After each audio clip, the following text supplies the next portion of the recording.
Bonjour et ravi de vous retrouver pour une nouvelle émission d'Alternative. Alternative, donc votre rendez-vous en partenariat avec l'Université internationale de Rabat.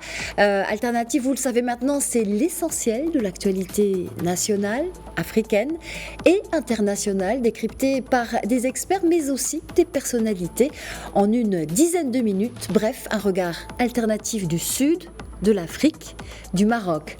Et c'est à la croisée de l'Afrique, justement, et de l'Europe que je vous propose d'aller aujourd'hui à Tanger, au Maroc. La ville du Détroit accueille du 19 au 22 juin prochain la toute première édition des rencontres méditerranéennes de Tanger, organisée par la fondation Founoun El Bouraz Art du Détroit, sous la tutelle du ministère de la Culture, entre autres.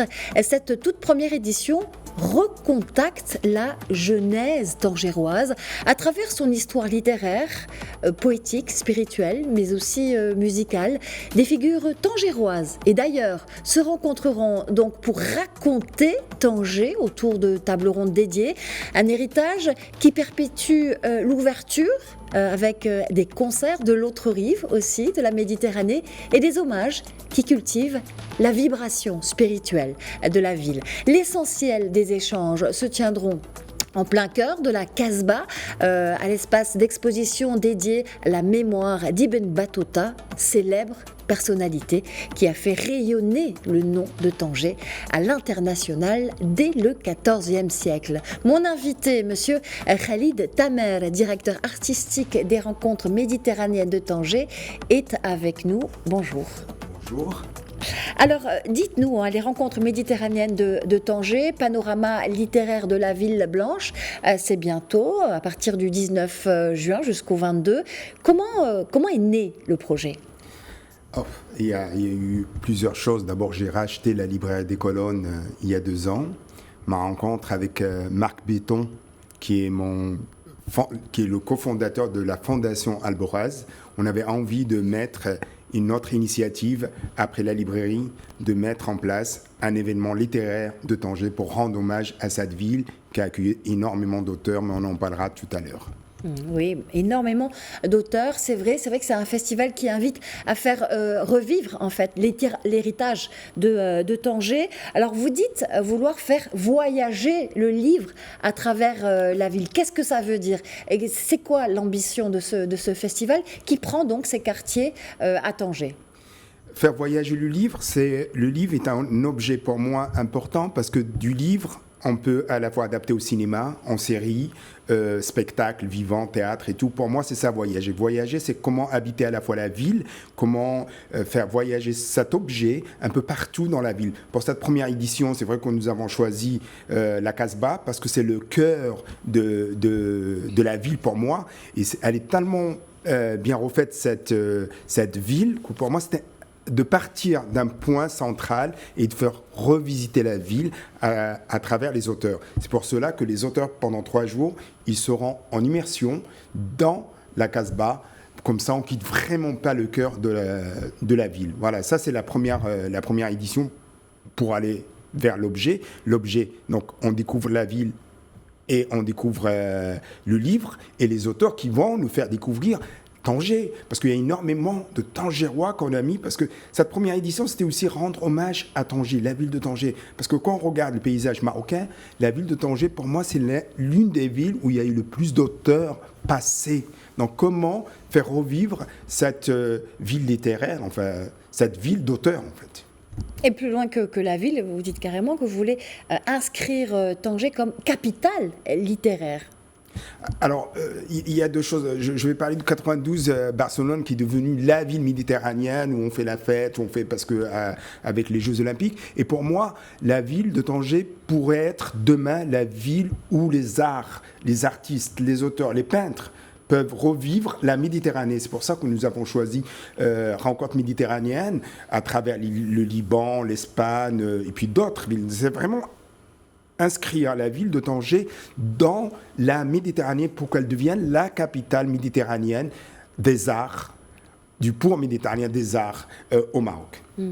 Alors vous parliez tout à l'heure, Khalid Tamer, d'auteurs. Alors c'est vrai qu'il y a de grands noms, de grands noms qui ont répondu à l'appel. Tahar Benjeloun, qui est de Tanger évidemment, Mustafa Kebir Hammi, Rachid Benzine, mais aussi des musiciens, des artistes comme Tarek Yamani, Othman El Khaloufi, entre autres. J'en oublie beaucoup puisque la jeunesse est présente également. Quels sont les temps forts à retenir de ces rencontres méditerranéennes de Tanger? Alors les temps forts, bien sûr, il y a ce concert avec Tarek Amani et Othman Khaloufi. Bien sûr, le 19, il faut être là parce que c'est important. Et puis, il y a, pendant les 2 jours, il y a cette table de spiritualité coexistence, parce que c'est important pour nous aussi de marquer cette force de la ville. Cette ville a été pour moi une ville très spirituelle, avec toutes les religions qui se croisent, judaïsme, chrétien, musulman. Et puis, l'hommage à Edmond Armel-Melch,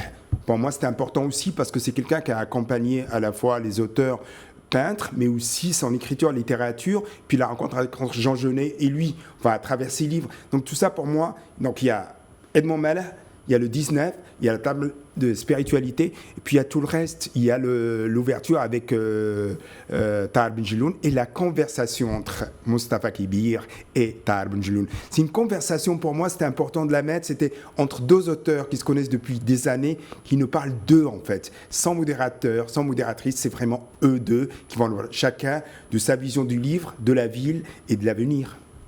Et de l'avenir de Tanger, justement.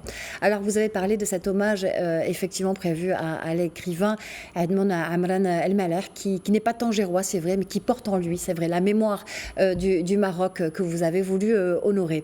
Alors, justement, qu'est-ce que vous avez voulu honorer dans ce festival? Quelle est la spécificité de ce festival? On voit que Tanger inspire beaucoup en ce moment, les initiatives culturelles foisonnent. Qu'est-ce qui, j'ai envie de dire, distingue les rencontres méditerranéennes de Tanger des autres initiatives, par exemple? Oui, pourquoi? Parce que j'avais envie vraiment, enfin avec Marc, on avait envie que les auteurs vivent en immersion dans la Casbah et à travers un musée comme Ibn Battuta, mais tout est là, tout est dit. Enfin, ce monsieur qui a voyagé à travers des pays, à travers des cultures, et là c'était pour moi important, à travers un homme qui a voyagé avec ses cultures, de faire partager toutes ces cultures qui vont être là pendant 2 jours et demi et de faire vivre la Casbah, parce que c'est un lieu, c'est une mémoire vivante de la ville. C'est le centre, c'est le cœur. Donc battre le cœur, et bien pour moi c'était important de faire battre le cœur à travers ces auteurs, à travers ces tables thématiques dans la Casbah. Et avec également un hommage à l'écrivain Edmond Amran El-Maleh, à qui vous avez voulu donc rendre honneur et donc honorer la mémoire. Merci infiniment, Khalid Tamer, d'avoir été l'invité d'Alternative. Peu de temps pour parler de ce festival, mais le rendez-vous est pris donc du 19 juin au 22 juin, donc à Tanger, la ville du Détroit, tout nouveau festival. Je rappelle que vous êtes directeur artistique des rencontres méditerranéennes de Tanger. Merci à vous. Merci. Et merci à vous, c'est la fin d'Alternative. À la semaine prochaine.